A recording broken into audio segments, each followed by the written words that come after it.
Next week we're going to begin a series called Surviving Setbacks, and our instructor is well versed in the subject, Job. So we'll look at the book that bears his name in the Old Testament of the Bible, the book of Job, and learn how to survive setbacks. That's why we call it on the Job training, on the job training, on the Job training, get it? Surviving setbacks, but we'll look at that for 5 weeks. Today we're going to finish up, though, with the series on All I Want for Christmas. And with that in mind, I got a question. Did you get what you wanted for Christmas? A happy person? Now, I don't want to be a Grinch, okay? But let me ask you a couple of questions about Christmas.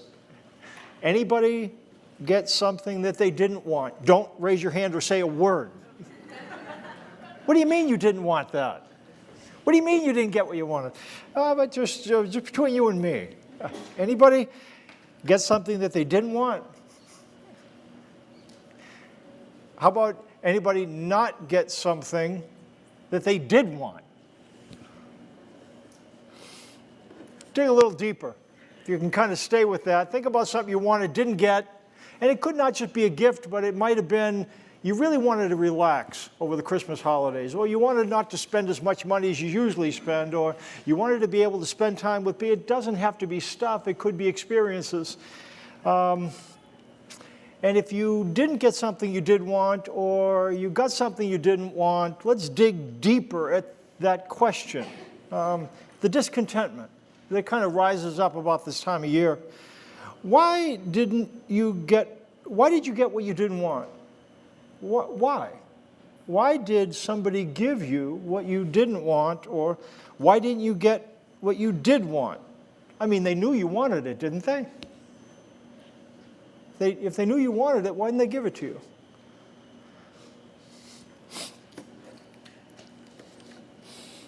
If you dig around the foundation of discontentment, not just with respect to Christmas specifically, but life in general, you'll find these kind of thoughts if you dig at the soil, at the roots of discontentment.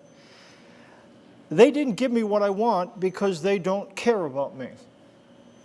If they really cared about me, they would have given me what I wanted. I know that you don't want to think about these kind of things. After all, what good does it do? It just leads to resentment. You know, resentment's a really difficult thing to deal with. Once it takes root, it's really hard to extricate. It's like a root that goes deep down into the soil. You know, some of those roots in the backyard, some of them are easy to pull up. You know, you just grab that weed and just yank it up. Sometimes the root just stays in there. You can't get it out unless you really dig. Resentment is like that. And resentment, it has such an impact on us. You know, I've said it before, I've heard it. Resentment is like drinking poison and waiting for the other person to die. What do we do when unmet expectations and unfulfilled desires stir up resentment? Where can we find relief for resentment? What is the root to contentment? Isaiah, in the book of the Bible, wrote, in the period of time between the two darkest periods in Israel's history, and it happened like 500, 600, 700 years before Christ came on the scene. It was like a 1-2 punch, these two periods in their history.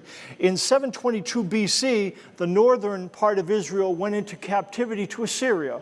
Assyria swept through the northern part of Israel, toppling city after city, treating their conquered ones in atrocious ways. In 586 BC, about 150 years later, some odd, Babylon conquered the southern part of Israel, and so the entire nation went into captivity. Isaiah wrote to the southern part right after the northern part went into captivity. Now, they escaped the being conquered by Assyria by a miraculous judgment from God. They thought that they had successfully dodged a bullet.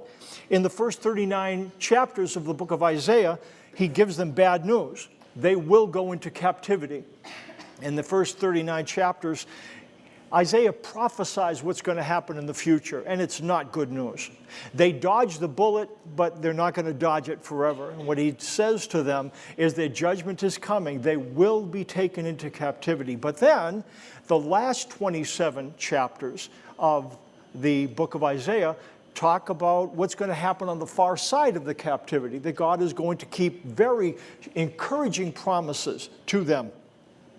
In these desperate times, they will wonder, why is God doing this to us? Why don't we have what we want? Why do we have what we don't want? Look what it says in Isaiah chapter 40. He's giving a description of what the people's attitude towards God is. Follow along with me. It's in the worship folder. There's a sheet there from the book of Isaiah. Why do you say, O Jacob, and complain, O Israel? My way is hidden from the Lord. My cause is disregarded by my God. Do you not know? Have you not heard? The Lord is the everlasting God, the creator of the ends of the earth. He will not grow tired or weary, and his understanding no one can fathom. He gives strength to the weary and increases the power of the weak. It says, why do you say, O Jacob, and complain, O Israel? My way is hidden from the Lord. My cause is disregarded by my God. What will happen when they fall into these difficult circumstances, they'll think two things. And they're the kind of things that we think when things happen to us that are not good, that we do not want. They will wonder, my way is hidden from the Lord. God is unaware. He doesn't see what's happening, because if he saw what was happening, he wouldn't allow it to happen. They say that my cause is disregarded by my God. They're saying either God is unaware of what is happening, or he doesn't care about what is happening, because what is happening is so distasteful. It's certainly something that he would not allow, and if he has allowed it, it's because he doesn't care about us. They question God's character. They question his character. I mean, are you asleep? Did this miss you? And the questioning is care. They're resentful. And they put God in the crosshairs of their contempt. God doesn't give me what I want because he's not good. They question his character. God doesn't give me what I want because he doesn't care. They question his care.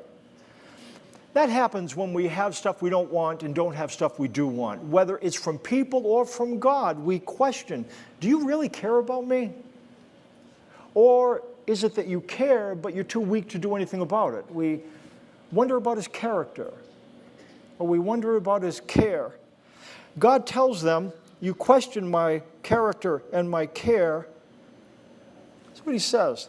The Lord is the everlasting God, the creator of the ends of the earth. He will not grow tired or weary. His understanding no one can fathom. He gives strength to the weary and increases the power of the weak. It's almost as if God is saying to them, you look for answers, but what you need is strength. You look for answers, you look for reasons. But what you need is strength. That's what God says. I give strength to the weary and increases the power of the weak. And if you knew what was good for you, rather than complain, rather than deal with resentment, you would ask me for strength and I would give it to you. Strength. Let's ask a couple questions about strength. When do we need it and why do we need it? When do we need strength? Let's start there. A couple answers. When we are unable to satisfy our desires. When we're not unable to satisfy our desires, that's when we need strength. And again, this might not be obvious to us, but when we kind of look in here, that's what God is saying, isn't it? Because they're in a situation where they have frustrated desires. And they're complaining, they call God's care into question, they call his character into question. And what he tells them, listen, I give strength to the weary. And apparently then, when we're unable to satisfy our desires, that is a time when we really could use strength. When we're unable to satisfy our desires. We satisfy our desires, usually what that means is that we get what we want or get rid of what we don't want. That takes most things into consideration. Think of what you want. Think about your desires. What would it take to satisfy them? You could get what you want, because oftentimes desires are about having something we want. Or get rid of something you don't want. And those two things, that pretty much deals with all of it, doesn't it? And there's a couple strategies, again, to satisfy desires. I can change what I'm doing. And there's times where I could have what I wanted or get rid of what I don't want if I could just change what I do. If I could just stop doing this or just start doing that. If I could be more disciplined. If I could be more punctual, I'd have what I want. Or if I could stop doing those kind of activities that keep me from getting what I want. Sometimes the strategy for getting what we want or getting rid of what we don't want, I need to change what I'm doing. Other times is I need to change what you're doing. Because it's not really, we think, it's not really me, it's you. You know, you're the one that needs to change, because I'd be fine if you would just do this and this and this, and you've stopped doing that and that and that. Well, for one, it's change what he's doing. And that's where Israel is. And they're honest enough to admit it. You know, you're unaware or you don't care. Now that feels frightening for us, to be that honest. But you know what the truth is? God knows our heart anyways. So it makes sense to be honest with him, and that's what they're doing. God, I don't get it. I just don't get it. Is it that you're unaware? Is it that you don't care? You need to do something different.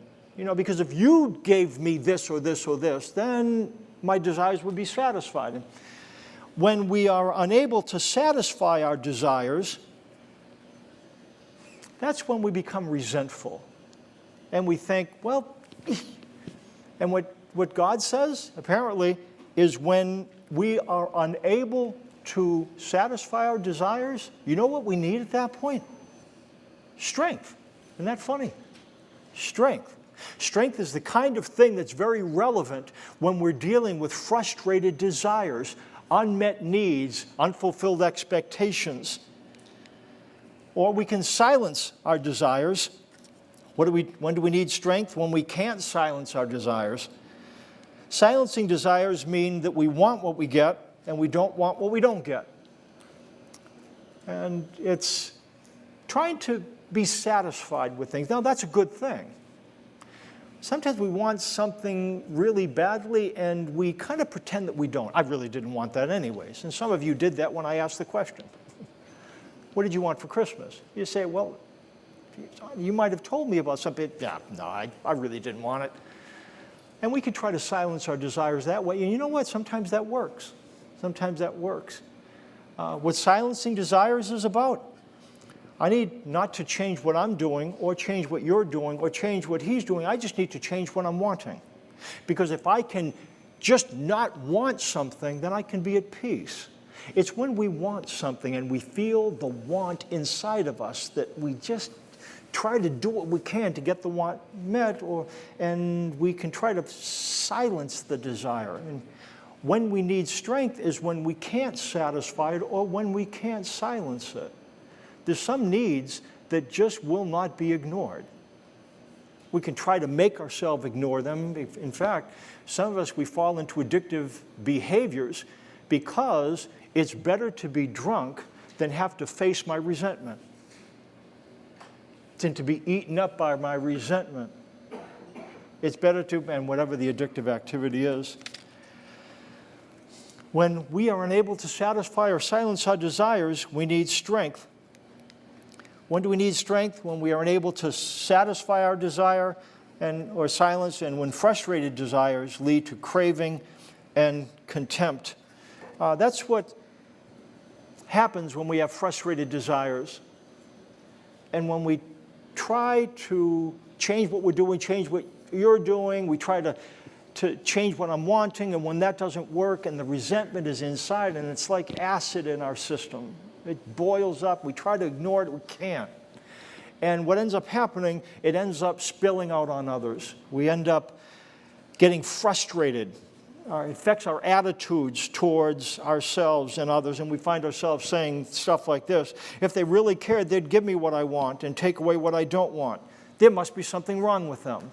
And we spill our contempt out on people. What's wrong with you? You knew I wanted that. Why didn't you give it to me? Is there something wrong with you? And we can pour the contempt outward or inward. You know, it's not something wrong with you. There must be something wrong with me. Because if I was okay, you'd give me what I wanted. And the contempt can go outward, you or me or God. And that's what happened with Israel. They poured contempt on him.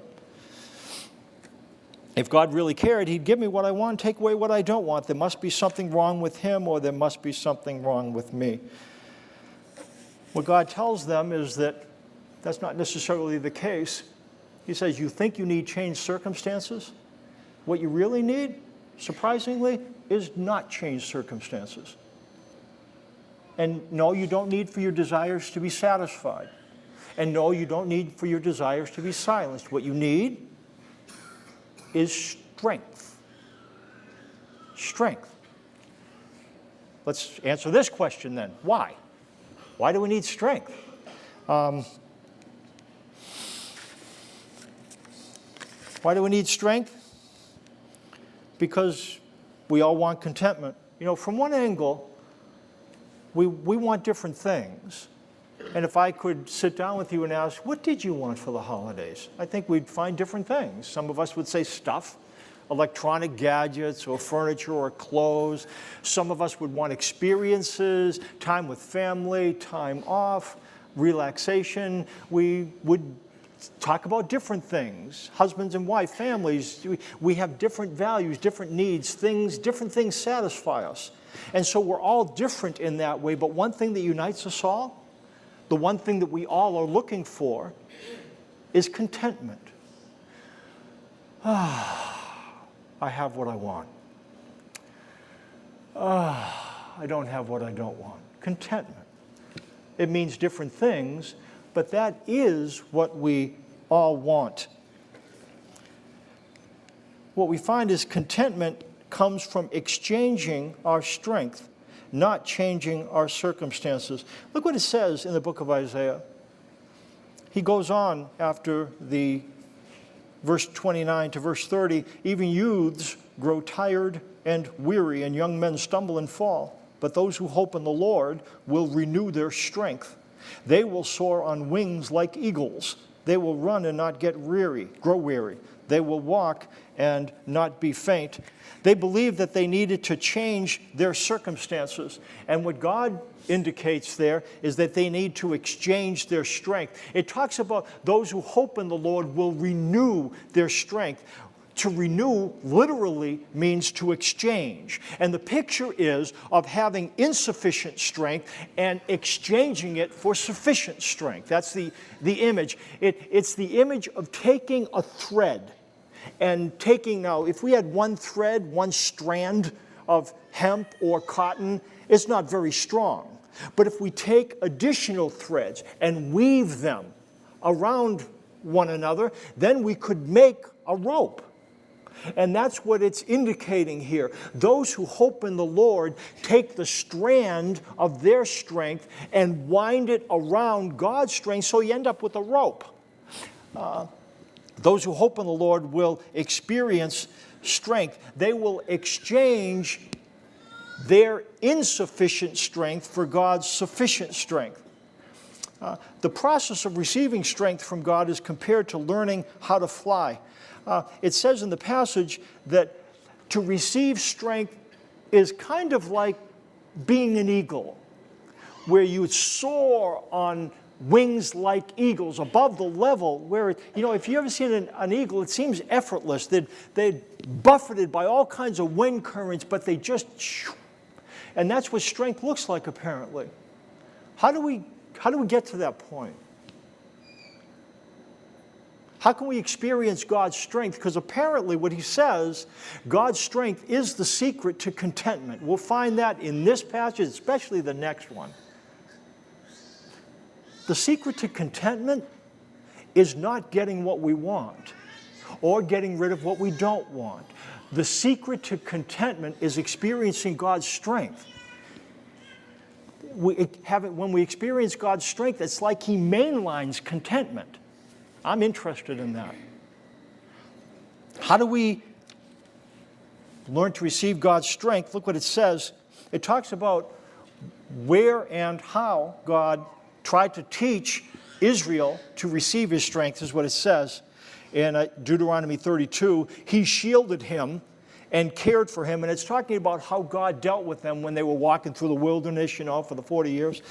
It goes on, he guarded him as the apple of his eye, like an eagle that stirs up its nest and hovers over its young, that spreads its wings to catch them and carries them on its pinions. The Lord alone led him. No foreign god was with him. What it's illustrating, I think I've shared this with you before, but it's illustrating how an eagle teaches an eaglet to fly. Eagles nest in the side of cliffs, and the nest of an eagle is stick and rock covered over with feather and fur. And what a mother eagle will do, that's a really comfortable nest. And it's cushiony and it just feels great. At some point in their development, the mother eagle will take her talons and will cause the sticks and rocks to poke through. It's like having a spring in a mattress that, some of you have a mattress with a spring, you go, boing, it's kind of, that's what the mother eagle will do. She'll cause rocks to protrude through the fur, and it's kind of like, what in the world happened to the bed? It was great yesterday, and now I'm trying to lay on this thing, and it's like rocks, and the mother eagle doesn't even stop there. And then she'll fly right outside she'll flap her wings really fast, cause a commotion, start tipping the nest. And so there's this little eagle, which yesterday was great. It was comfortable. Now, good Lord, what happened to this mattress? And then mom's acting like a crazy woman, and she's flapping those cotton-picking wings. It's like a windstorm, and then she's tipping the nest. tipping the nest. And she'll do that. She'll tip the nest so that the eaglet falls out. Oh, that's great. Wonderful.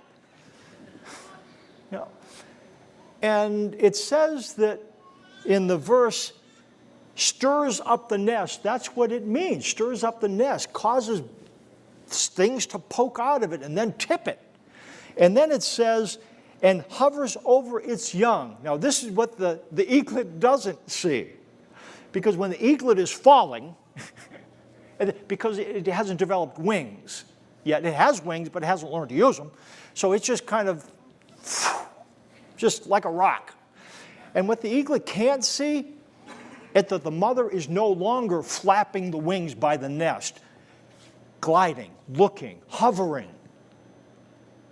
And at the point where she needs to, she will swoop down, carry the eagle on its wings and bring it back to safety. Finally! And then she'll do it again. And again. And again. Until, buffeted by the wind current, the eaglet puts out its wings and begins to, whoa! I think I slowed down. And then the eaglet learns that it can ride on the current, and that's how a mother eagle teaches an eaglet how to fly. What's the point? Seems to be they wanted God to change their circumstances. I want the nest to be cushiony like it was yesterday. I don't want circumstances to poke into me and to prod me. I don't want to be in situations where I'm buffeted by wind and difficulty. I want life to be comfortable. But when God teaches us to receive His strength, He has to tip the nest, and we have to find ourselves in situations where life feels like it's out of control. It says, are you unaware? Don't you care? Like what that eaglet would be thinking. Have you gone crazy? No. I'm just teaching you to learn how to fly. Now, that doesn't feel real good, but after a while, the eaglet catches on. Some of you, this hasn't been a very comfortable year. A comfortable couple of years. You're buffeted by all kinds of things. And if you're honest with yourself, and if you think deeply, what you'll find at the root of the discontent is, what's up? I mean, are you unaware? Don't you care? Difficult questions. In fact, we find it's difficult for us even to verbalize them. Honesty, authenticity is the place to start, folks. Don't be afraid of being authentic with God. He already knows it. So when you try to keep a lid on that stuff, you're not fooling God. Be honest, be straight, be authentic. We feel that way when we have frustrated desires. And what God says is, here's the deal. You think you need changed circumstances? What you can get is exchanged strength. Apparently what he says, we can get from him something that will allow us to deal with the turbulence and not be frustrated and embittered and resentful. Interesting. Why do we need strength? Because contentment comes from receiving his strength, not removing our need. 750 years later, after Isaiah wrote, we find a man who is imprisoned. He's imprisoned because of missionary work. He's not where he wants to be. He's not doing what he wants to be doing. And here's the interesting thing about this guy. He's content. Now, his circumstances are far from the kind of circumstances that promote contentment. I mean, jail is not a great thing. He's under house arrest, we know. But still, house arrest is still not a real fun thing. And this individual is content. His name is Paul. Look what it says. I rejoice greatly in the Lord that at last you have renewed your concern for me. Philippians chapter 4, it's in the worship folder. Indeed, you have been concerned, but you had no opportunity to show it. He goes on to say, I'm not saying, and what happened, he was without money, and these Philippians, they sent him money. And he's thanking them for the gift of money. But look what he goes on to say. Thanks for the gift, but then he goes on to say, hey, and by the way, relative to me saying thanks, he goes, I am not saying this because I'm in need. For I have learned to be content, whatever the circumstances. I know what it is to be in need, and I know what it is to have plenty. I have learned the secret of being content in any and every situation, whether well-fed or hungry, whether living in plenty or in want. I can do everything through him who gives me strength. Interestingly, again, Paul had needs. What does that mean? He had what he didn't want, and he didn't have what he did want. And yet, Paul was content. He had learned to be content, and apparently he says this is the secret. I can do everything through him who gives me strength. And so because God gives me strength, I can get what I want. That's oftentimes how this verse is used. I can do all things through him who gives me strength. Tell you what, folks, the sky is the limit. I am a son of God, a daughter of God. Therefore, if God is on my side, get out of my way. I can ascend as high as I want to ascend. The sky is the limit. Why? Because God gives me strength, and because he gives me strength, I can do it all. The only problem with that is where Paul is when he's saying it. He's in prison. He does not want to be there. Now, he can be content there, but it's not because, great, prison. He'll say that he is content because of the strength he gets from God, not the stuff he gets from God. And if you take anything out of this morning, it will be this. Learn to ask God for the strength you need, not for the stuff you want. Not only for the stuff you want. And we do that. We say, God, if you care, you give me this because this will give me contentment. And what God says, listen, I can mainline contentment. You don't need to have a middleman. Now, certainly God says, I'll provide for you. But the fact is, you can get all kinds of stuff, and it's not ultimately going to make you content. You know that, right? You know that, right? Can you satisfy all your desires? Well, if you could, you'd be satisfied. And frankly, you're not. Because I don't think what we get here is enough to satisfy us or silence your desires. You can't fully silence them. But apparently the strength that we get from him, even though God doesn't remove need, he can give us, we can receive strength. And that can allow us to be contented. So it's not this, because God gives me strength, I don't need to get what I want. I think this is big. Gosh, I've said it before. The only thing better than getting what I want and being content is not needing to get what I want and be content. Do you understand that? You get that? Imagine if you could be content without having to have anything in your life change. There would be a sense of you wouldn't be eaten up inside. Imagine that. That is what happens when we receive God's strength. That's what Paul learned. Again, it's not something that comes naturally. It's something that we have to learn. And how do we learn it? From having our nest stirred up. Rocks and pointy things poked through. Life feels out of control. You feel angry. You feel disregarded. What God says, I can give you something, what He'll say, that you'll be able to be content with, and your circumstances won't need to change. I want you to ask me for strength. And don't just ask me for stuff, because what you'll learn with my strength, you'll be able to rise above the level of your circumstances. And that's a freedom that you don't experience when you have to have God give you things to be content. Does that make sense? The only thing better than getting what I want and being content is not needing to get what I want and be content. There's a freedom with that.